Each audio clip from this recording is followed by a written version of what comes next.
आइए जानते हैं चांद के बारे में कुछ रोचक तथ्य। चांद का आकार धरती से केवल 27% ही है। ये तो आप सभी जानते हैं कि चांद पर पहला कदम नील आर्मस्ट्रॉन्ग ने रखा था, लेकिन चांद पर दूसरा कदम बज़ एल्ड्रिन ने रखा था, जो कि 1969 में अपोलो 11 मिशन पर नील आर्मस्ट्रॉन्ग के साथी थे। चांद पर पानी की खोज भारत ने ही की थी। भारत से पहले भी कई वैज्ञानिकों का मानना था कि चांद पर पानी होगा, परंतु किसी ने खोजा नहीं था। चांद पर जाने वाले आखिरी व्यक्ति जीन सर्नन थे, जो कि 1972 में अपोलो 17 मिशन पर गए थे। 1969 से 1972 तक चंद्रमा पर सिर्फ 6 मानव युक्त यान ही भेजे गए हैं। 1972 के बाद चंद्रमा पर सिर्फ मानव रहित अंतरिक्ष यान ही भेजे गए हैं। चांद का कुल एरिया अफ्रीका के बराबर है। चांद पृथ्वी का एकमात्र प्राकृतिक उपग्रह है। सौरमंडल में 181 उपग्रहों में यह 5वां सबसे बड़ा उपग्रह है। सौरमंडल का सबसे बड़ा उपग्रह बृहस्पति का गैनीमेड है, जो 2 ग्रहों प्लूटो और बुध से भी काफ़ी बड़ा है। नील आर्मस्ट्रॉन्ग ने जब चांद पर अपना पहला कदम रखा तो उससे जो निशान चांद की ज़मीन पर बने थे वह अभी तक भी हैं और अगले कुछ लाखों सालों तक बने रहेंगे, क्योंकि चांद पर हवा नहीं है। चांद पर झंडा फहराने वाला भारत विश्व का चौथा देश है।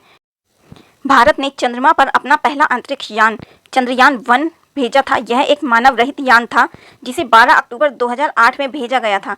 Chandrayaan orbiter moon impact probe 14 नवंबर 2008 को चंद्रमा की सतह पर उतरा था।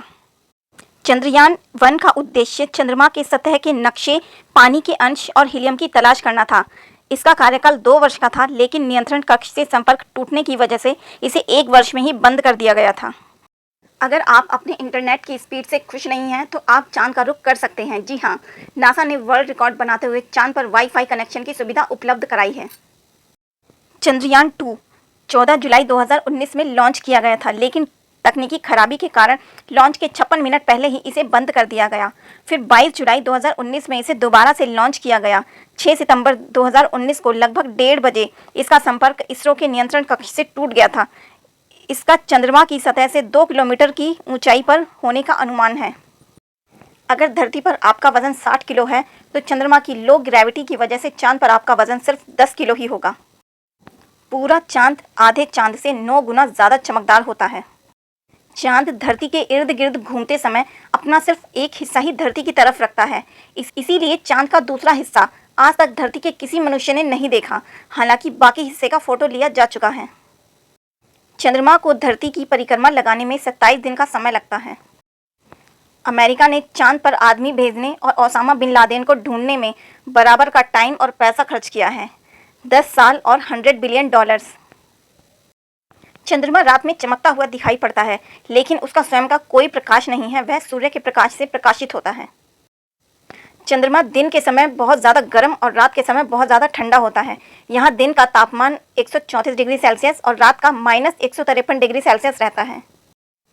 पृथ्वी से देखने पर सूर्य और चंद्रमा दोनों एक ही आकार के दिखाई पड़ते हैं, लेकिन वास्तव में चंद्रमा सूर्य से 400 गुना छोटा है। सूर्य की तुलना में पृथ्वी से 400 गुना करीब होने के कारण चंद्रमा आकार में सूर्य जैसा ही प्रतीत होता है। पृथ्वी की तरह चांद पर भी भूकंप आते रहते हैं, पर पृथ्वी पर आने वाले भूकंप कुछ मिनटों के होते हैं, लेकिन चंद्रमा पर आने वाले भूकंप आधे से 1 घंटे तक के हो सकते हैं। पिछले 41 साल से चांद पर कोई आदमी नहीं गया है। अब तक सिर्फ 12 लोग ही चांद पर गए हैं। चंद्रमा की फोटो में आपने कहीं कहीं गड्ढे देखे होंगे। ये गड्ढे चंद्रमा की सतह से टकराने वाले धूमकेतु के कारण बने हैं।